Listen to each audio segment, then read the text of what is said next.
We are back in the legendary universe of Beast.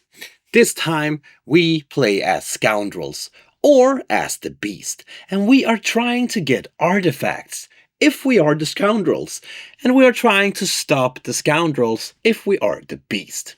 Now, what I have here in front of me is a prototype. It's a beautiful and well-made prototype, almost to the limit where I thought that this was the finished game, but it is just a prototype. So some things might change from what you see here today to once you get the finished game on your own table. In this video, I'm going to give you an overview of this game and show you what the game is about and what you can do in it. So let's just take a look at it.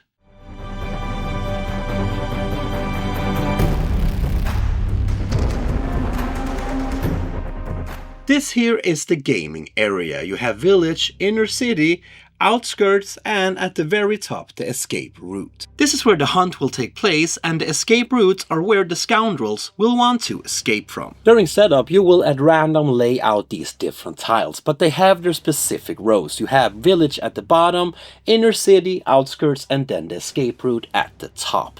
Now, you will also have schematic cards next to the different districts.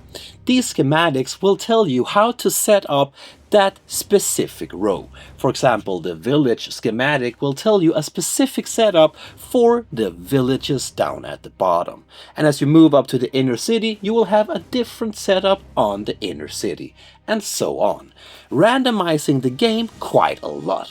The game plays out in a dark, abandoned old city. Now, if you play as the little scoundrels here, well, you have heard some rumors. Rumors about an artifact. This artifact will give you all the benefits that you want in your life. And it is hidden in a crate, somewhere in this abandoned city. And now you have ventured out to this city to try to find it. But you're not alone, because rumors travel fast. So you will meet another scoundrel here that also tries to get this old beautiful remnant. And somewhere in the shadows, well, the big bad beast lurks. And man, do they want to stop you. During setup, the beast will choose in what cage each of these two items goes. Now, when the beast does this, the scoundrels cannot look and need to keep their eyes closed. Then, once the beasts have chosen, the scoundrels pick one of these cages. But when the scoundrel chooses what cage that they want to take, the beast needs to keep their eyes shut. So now, you as a scoundrel have a little cage here with, well, something in front of you, because you don't know what it contains, and none of the other players knows what it contains either, but hopefully you will manage to figure it out as the game goes along. And now it's your job as a scoundrel to carry this large cargo through the mysteries of this city, while also trying to keep the beast at a safe distance. Now, you need to escape through your preferred escape route at the top of this map. And depending on which hidden agendas you get from the start of the game, well, you will have different preferred escape routes.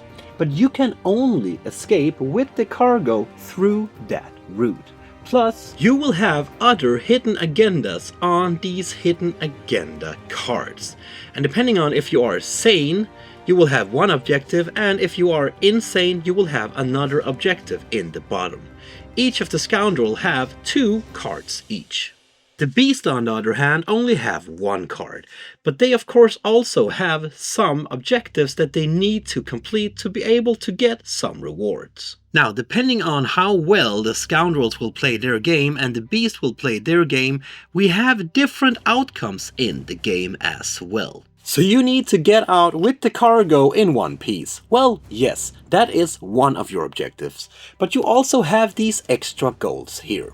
Because depending on how well you exit the game, you win the game, well, you will have different levels of success. And also, if you are the beast, depending on how well you played your game, blocking out the scoundrels from actually escaping with the cargo, you will have different levels of success as well. Plus, there is actually a dark twist here, because we have at the bottom twist of fate. This is when one of the scoundrels actually makes a dark pact with the beast itself. And if you do that, well, The beast and the scoundrel will become the winner instead, and the last scoundrel is one sorry person. The game itself plays out during 3 different phases, but before we take a look at the phases, I think that we should take a look at the player boards and the cards, just to know what they mean. So this here could be your future character, if you portray as a scoundrel, that is. Up here you have the name of your character, but also their profession. And down here you have some special abilities that your character can use. And also, this here would be your deck of cards, called the deeds. Now down here you have a stamina track. Each of these different actions that you have on your player board, but also the different actions that you can do on the deed cards, will cost you stamina. To be able to use these cards, you need to spend stamina, meaning that you put them to the far right of this track. Once you do that, well, you will be able to do whatever the ability says. Some of these will have this symbol here. This means that it will actually cost you 0 stamina to be able to use. Now, these boards here are double-sided, because whenever you get stress tokens from different mechanics in the game, and these stress tokens reaches the same number of sanity or higher, well, you will actually go insane instead. So you would twist the board around and have new actions on your board, but also have a little bit harder time in life. You would again have the same amount of stamina down here on the track, and you will actually be able to get back to sanity again. Because there is a way to get rid of the stress tokens. And when you have fewer than the amount of sanity stated here, well, you would be able to flip it back to your sane side again. But you also have a health up here in the top left corner. And whenever you have higher or equal to this value of health, well, your character is defeated. The Beast's player board kind of works the same way. They also have deed cards, they also have abilities on their board, but they have 4 sanity tokens and they only have one side of their player board. Because, I mean, come on, this fella here can't go insane, right? But we also have upgrades over here. And you will be able to pay the amount of spirit that you can see in each of these 4 spaces, and then put an upgrade token on the spot that you have upgraded. And now you will be able to use that upgrade as well. And that's your player boards. Now, this is a quite easy and simple way for players to be able to use their different cards that they have on their hands, to use any actions that they have on the board themselves. Simply slide the stamina back and forward. Once you have used them, they are to the far right. Then when they replenish again at the end of your turn, well, they will slide back to the far left. But now and then you will also get extra staminas, these yellow ones here. Now, they can of course also be used, but once they are used, well, they are gone, because they're just a bonus. You can't keep them, man. So, let's go into the gameplay of the game itself. The first phase is rituals. Here we need to check to see if we have the most spirits on a ritual. If we do, we may immediately perform that ritual. If we are a scoundrel, we perform the top ritual. If we are a beast, we perform the bottom ritual instead. Now, once we have performed this ritual, we need to get rid of all those spirits. We can't save any of them. But if any other players had spirits on the same ritual, well, they get to return one of their rituals on that ritual to their player board. If you have the most spirits on several rituals, well, you will actually be able to do several of these actions. And once you have done and performed the ritual, it stays in the game and you can actually compete over the same ritual in future turns. The second phase of this game is where we get to use our stamina but also spirits to be able to do the actions. Either the actions from the cards that we have on our hand or the actions that we have on our board.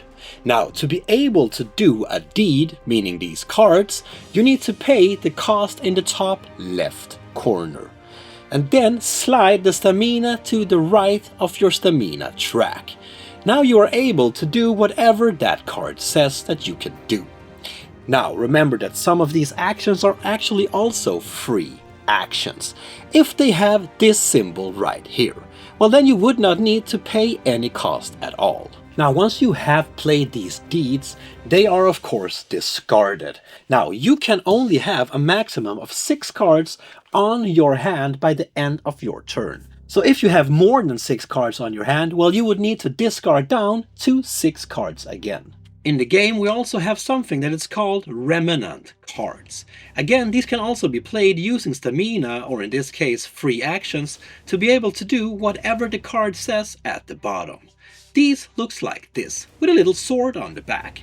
If you play as the beast, you can acquire curse cards, looking like this.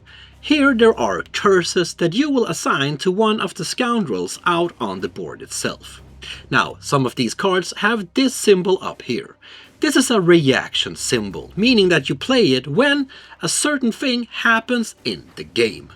Now, these cards are placed next to the scoundrel that you curse out on the board. And they have this card until they can dispel it. Some of the spaces out on the board itself will also have landmarks. Here you will be able to spend stamina to do whatever action they will let you do. And what they do can be read on the scheme card. If you play as the beast, you could of course also use any of your upgrades if you want to. And you can also choose to spend spirits. Now, when you spend a spirit, you will not get them back at the end of your turn as you do with stamina. But you could, for example, spend a spirit and place it on the ritual boards, remember? And you can spend as many spirits on as many ritual boards as you want to.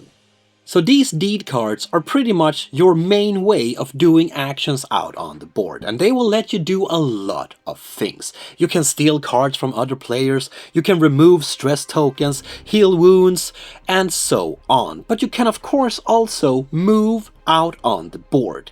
But how does that work? Well, let's take a little look at the board itself and what it means. So, this play area out on the table is divided into different areas. We have village, inner city, outskirts, and at the top the escape routes. From the start of the game, everything is not revealed, as you can see here. We have some starting tiles where the players or the beast starts, but the other ones are face down for now. But whenever a player moves into one of these districts, we will flip that tile over and simply move our little character here into the space we want to move into. As you can see, we also have different areas out on the board, with different symbols. This is because that every time the scoundrels scavenge on one of these spaces, well, they will be able to take a remnant card. Either one of the 4 faced up out on the table, or one from the deck itself. Whenever an action lets you move out on the board, well, you simply move 1 step, in either direction that you would like to go. But whenever you pass a bridge, that bridge will break, and you are not able to pass over that bridge again. And you can see that we also have other symbols out on the board. Well, depending on where you stand, you will of course be able to do different things. As I told you before, you can read whatever the landmarks will let you do on the schematic cards. The cogwheels here, on the other hand, will let you pick up or drop a cog wheel. Now, depending on which mission you are playing, these will have different meanings. Some of these locations might be on fire, which is, well, not a good thing, because if you stay here, you will actually suffer 1 wound. And it actually only gets worse, because at the end of the beast's turn, we would need to place out a new fire token in a location connected to the one where the fire started, as it is now spreading. But you can actually spend stamina to be able to remove these during your turn. Another cool feature here is that a scoundrel is able to move to a location where there is this little cart here. Then they will be able to take the cart and push it over the bridge, breaking the bridge completely, meaning that if you are in a dire situation where the beast is closing in on you, well, you can cut off that road by using the little cart here. And then you can choose to shove another player 1 step as well. Just being plain mean. Now, at the top of each of these maps, we usually need to place one of these gates. And you can't just move through these gates. No, you need to load up the little cart here with 2 of these cogwheels. Once you have that, well, you can load the cartwheel with the cogs and push it through this gate, being able to explore a whole new area. But depending on which schematic you are playing, the gates will of course be opened in different ways. If you land on one of the spaces that have this watchtower next to it, well, you will actually be able to take a peek on one of the escape routes. Look at it for yourself, don't tell the other players, and then place it back face down. Some of these landmarks are connected by routes that have mist. If you move through a route that have mist, well, you would get stress tokens. And remember that when this is equal to or higher than your sanity value, you will go insane. But there is actually a way around this, because you can use the ability to sneak through these routes instead. Now, when the beast needs to move through any areas that have mist, they actually need to pay 1 spirit. If they can't pay 1 spirit, well, then they cannot move through that area. But if the beast would be shoved into another area, they would not pay anything at all. And do you remember this little cargo here that you are carrying around? Well, you actually have no idea what's in here until you do a rest action. Then you are able to open it and take a look at whatever is inside. Now, this information can be shared, but if you're telling the truth, well, no one knows. But you can actually also exchange the cargo with another scoundrel if you're standing on the same location and have that ability. In that case, the player simply states that they would like to use the exchange action and exchange the cargo with the other player. Now, the 2 other player that does not make the exchange action needs to close their eyes, because they are not allowed to know if the exchange took place at all. Again, bluffing is allowed. And that, my friend, was phase number 2. The main part of the game, where you move, you shove, you open gates, you do landmarks, you play cards, you do a lot of things during phase number 2. A lot of things that I haven't shown you in this video, that you simply need to figure out all by yourself. Now, phase number 3 in this game is where we have a little chance here of getting spirits. Because the first step is where we can use to pledge 1 card that we have on our hand. And we would get the amount of spirits stated in the top left corner, next to the stamina cost. Now, step number 2 is to get spirits for each unused stamina that you have on your player board. Meaning that if you have 1 stamina on the left side of this little track here, you would get 1 spirit, and place it on your player board. Step number 3 in phase number 3 would be to resolve any conditions, meaning that if you're standing on a fire tile or whatever, well, you would resolve them now. If you're standing on a shelter out on the village, well, you would actually get to remove 1 stress from your player board now, and put this stress token into the stress token bag. And then we would need to refresh our stamina. If we have used any temporary stamina, those goes away. The other ones goes back to the start of this track. If we have more than 6 deed cards in our hand, we would need to discard down to 6 cards again.